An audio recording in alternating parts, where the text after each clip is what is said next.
キリアムン女子です。早速今回の企画を発表しちゃいます。アニメ最新作デジモンビート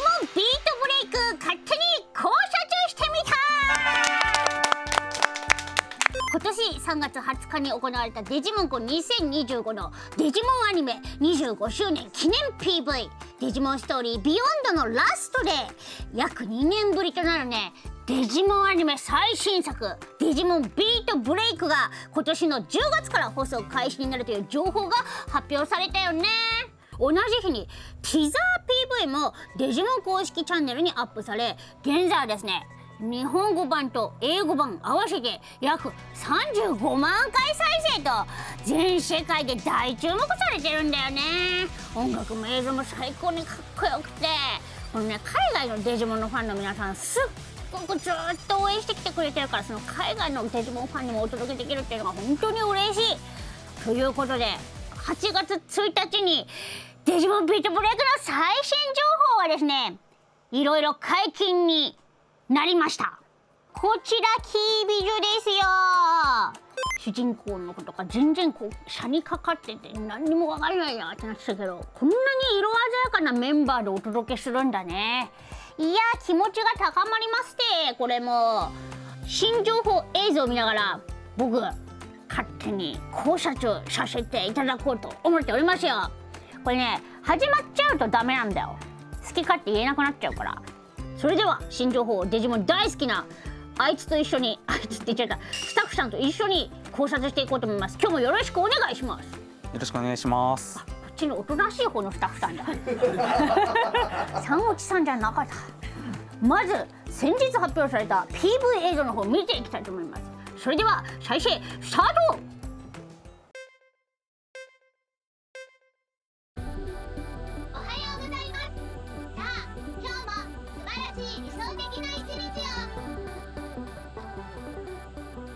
理想的ね。なんかつまんなくね。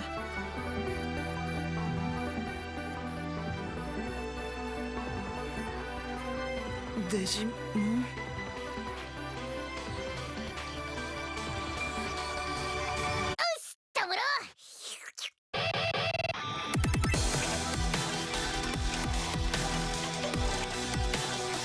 俺っちは月光マンだってな。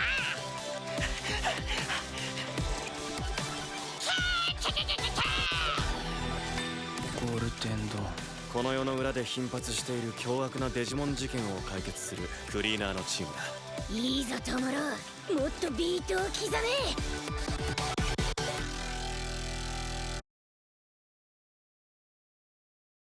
はあ、10月5日が楽しみだ。早いね。やっぱ PV っていうのはてんてこてんてこいっちゃうから、ここで止めてほしいっていう時に止まらないねということでみんなにも見ていただきましたけれども、ストーリーの方を皆さんと一緒にさらっていきたいと思います。人間の感情から生まれる E パルスは AI サポートデバイスサポタマのエネルギー源として活用されていた。目覚ましい発展を遂げるその陰で恐るべき怪物が現れる。E パルスを食らって進化する生命体デジモンである。なんかもう僕はデジモンなんだけどさ、この怪物とか言われるとちょっと心外だよね。怪物じゃないんでデジモンはデジモンなんだよな。まあまあまあそこは置いといて、天馬智郎はサポタマから突如現れた月光門との出会いをきっかけに非日常へと巻き込まれていく。賞金稼ぎを生りとするチームゴールデンドーンの沢城京たちとの共同生活を送る中で、トモローは決意を新たにする人間とデジモンが描く新しい未来とは。全然わからんまずこれはさ現代日本みたいなイメージではないのかな。だって現代の日本では賞金稼ぎをなりわいとするチームとかいないよね。キャラクターとかを見たらまたちょっとわかるかもしれないから、じゃあキャラ紹介の方行ってみたいと思います。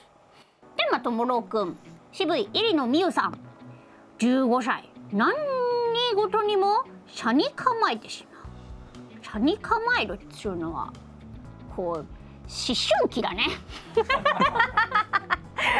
兄の影響でドラムスティックを手にリズムを刻んでいる。あるる目的のためにゴールデンドーンに加入する。これゴールデンドーンに加入してしまったってことはもう賞金稼ぎでしかなくないか。なんか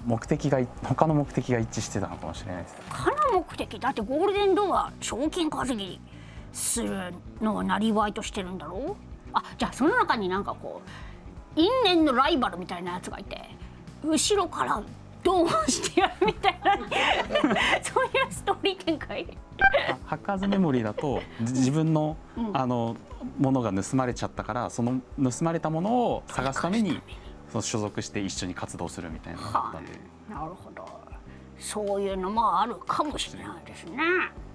そしてそのともろうくんのパートナーである月光門 CV 半めぐみさん、ともろうのサポタマから生まれたデジモン。あってことはともろうくんのこの感情から生まれたデジモンってことなんだな。常に腹ペコで食欲を満たすのが最優先。何にでも首を突っ込み後先考えずに行動すると。はーい。っ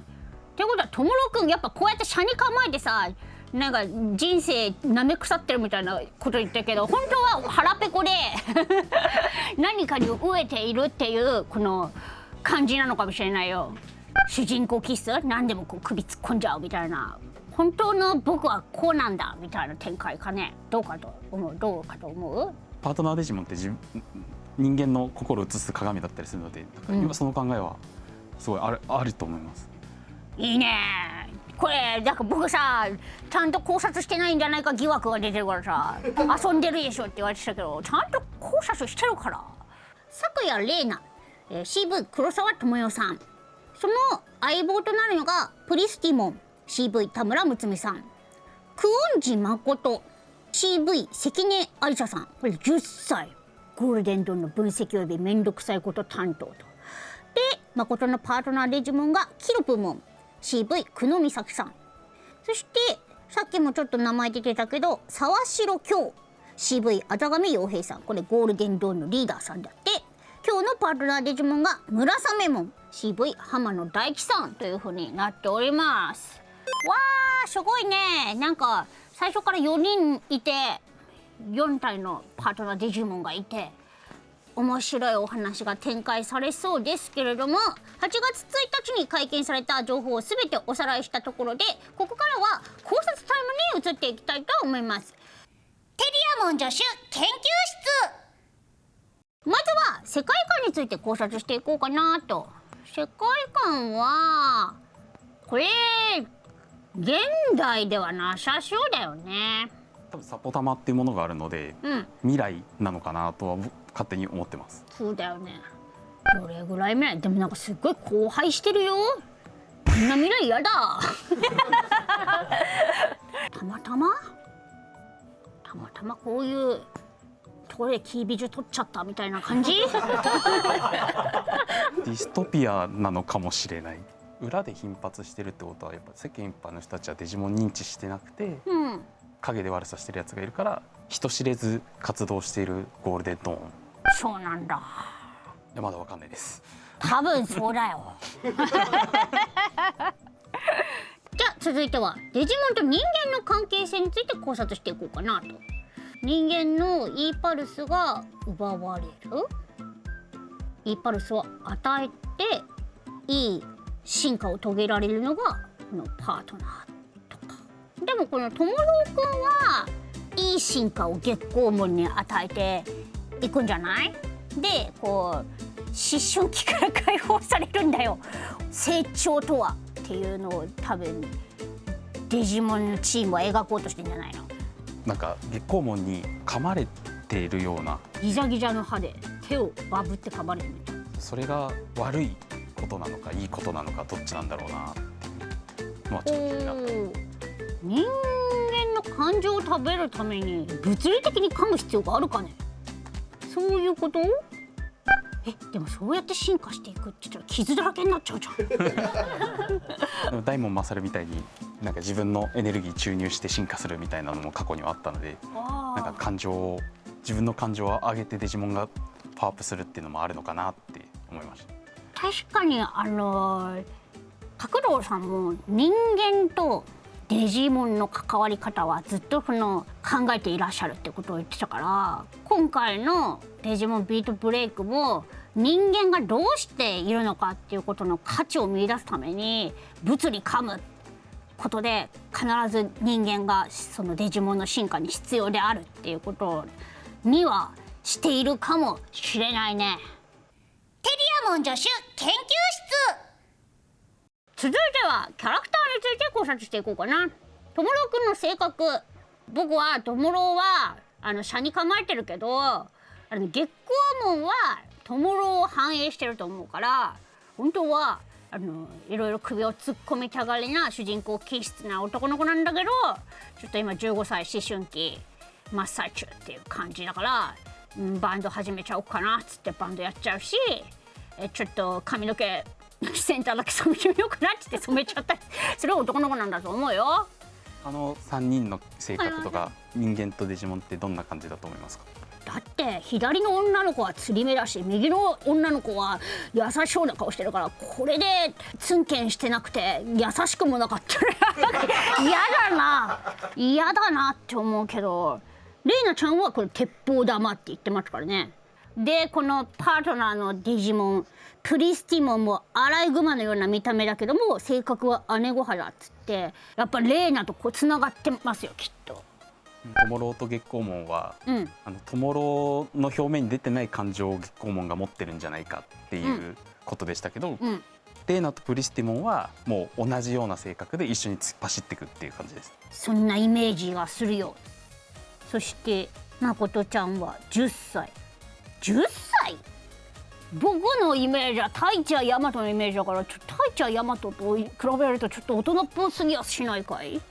ゴールデンドーンの分析および面倒くさいこと担当、真面目な性格だが時には相手に容赦ない言い方をすることがある。じゃあ別におっとりしているわけでもないんだ。ヒロプもなんかちょっとね強気そうですもんね。オタク気質で気になることはチェックしないと気が済まない。独り言のようにボソボソ喋るのが癖。じゃあ誠ちゃんも本当はボソボソ喋ってるのに。ちゃんですかね。これ男の子なの？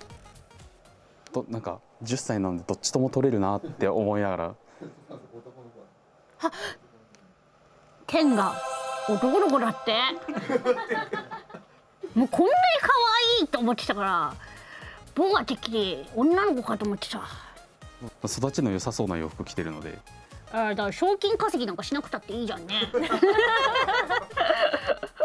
複雑な家庭事情があってここに行き着いたのかなっていうのを想像します。あれじゃん、沢城京に憧れて入っちゃった系じゃない？沢城京さんはなんかこう優しいような大人なイメージがございますけれども、ちょっとこうカリスマで人を引っ張っていくような魅力がありそうなんで、この人のカリスマに引き込まれて誠くんゴールデンドーンに入っちゃった系男子かもしれないよ。しかも自分の仲間のことを家族と呼び大切にしているとか、こんなオタクが好きに決まってるよねそしてそのね村雨門もかっこよくないですか？獣人型デジモンですよ。デジモン好きな人で獣人型デジモン嫌いな人はいないと言っても過言ではない。戦闘時は圧倒的な強さを誇るが、普段は進化前のクーガモンとして寝ていることが多いと。休日のお父さんは常に寝ているけれども、仕事をしている時に見るとかっこいいみたいなことかな。違うか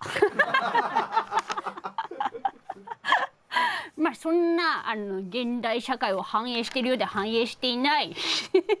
作風になるのかな。どうなんだろうね。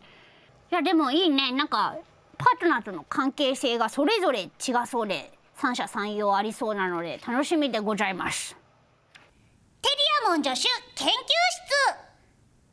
室。最後はストーリーの展望について考察していこうと思います。トモローと月光門の出会いはさっきの PV の中でちょっとね卵コロコロパカーだったからね。もしかしたらトモローの大きな感情の変化があって、なんと月光門が生まれる瞬間があるのかなとかって思ったら、どういうきっかけがあって月光門が生まれたんだろうな。そんな思春期のなんてお母さんと喧嘩したんじゃないの今までお兄さんの主人公はたくさんいたんですけど、弟の主人公ってなかなかいなかった。確かに。でもお兄ちゃん生きてるか死んでるか分かんないよ。肌身離さず形見として持ってるエモい展開かもしれないですよ。そしたらやっぱお兄さんとの関係値でなんか感情の振れ幅があって、初回でお兄さんが交通事故で亡くなってつらいケンちゃんあ、それでお兄ちゃんの敵が京さんの可能性ある？後ろからどうやっぱり後ろからどう後ろからどうこうやってふざけるからいけないんだよテリ